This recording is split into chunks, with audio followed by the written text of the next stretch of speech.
ನಿಜ ಗುರು, ಇವ್ರ ಕತೆ ಕೇಳಿ ನನಗಂತೂ ಕಣ್ಣಲ್ಲಿ ನೋಡಿ ಅಳು ಬಂದ್ಬಿಡ್ತು. ಸೊ ಎಷ್ಟು ಕಷ್ಟ ಅಲ್ಲ ಪಾಪ. ಒಂದು ವಿಡಿಯೋ ಹಾಕ್ತೀನಿ ಮೇಲ್ಗಡೆ ನೋಡ್ಕೊಂಬನ್ನಿ ಸ್ನೇಹಿತರೆ. ಸಂತೋಷನ ಸ್ಟೇಟಸ್ ಅಲ್ಲಿ ಇಕ್ಕೊಂತೀರಿ, ದುಃಖನ ಡಿಪಿಯಲ್ಲಿ ಇಕ್ಕೊಂತೀರಿ. ನಾವೆಲ್ಲರೂ ರಿಯಾಲಿಟಿಯಲ್ಲಿ ಬದುಕಕ್ಕಿಂತ ರೀಲ್ಸ್ ಅಲ್ಲೇ ಬದುಕ್ತಿದ್ದೀವಿ.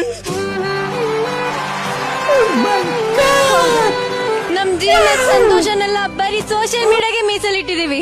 ಫೋಟೋ ತೆಗೆಯಕ್ ಮಾತ್ರ ಸ್ಮೆಲ್ ಮಾಡ್ತೀವಿ. ಹೌದು, ವ್ಲಾಗ್ಸ್ ಮಾಡ್ತಾ ಮಾಡ್ತಾ ನಮ್ ಲೈಫ್ ವ್ಯಾಲ್ಯೂಸ್ ಅನ್ನೇ ಮರ್ತೋಗ್ಬಿಟ್ಟಿದೀವಿ. ಅಲ್ಲ ಗುರು, ಅಲ್ಲ ನಮ್ಮ ಟಿವಿ ಚಾನೆಲ್ಗಳಿಗೆ ಏನಾಗಿದೆ ಈ ತರ? ಅಲ್ಲ, ಯಾವ್ದು ಟ್ಯಾಲೆಂಟ್ ಇಲ್ಲ. ಅದಕ್ಕೆ ಕಂಡ್ರು ಇಂಡಿಯಾ ಉದ್ಧಾರ ಆಗ್ತಾ ಇಲ್ಲ.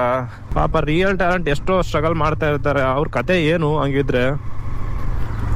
ಅಲ್ಲ, ನೀವೇ ದೊಡ್ಡ ದೊಡ್ಡ ಚಾನೆಲ್ಗಳಾಗಿ ಈ ತರ ಮಾಡಿದ್ರೆ ಇನ್ನು ಟ್ಯಾಲೆಂಟ್ ಇರೋರೆಲ್ಲ ಏನ್ ಮಾಡ್ಬೇಕು ಹೇಳಿ?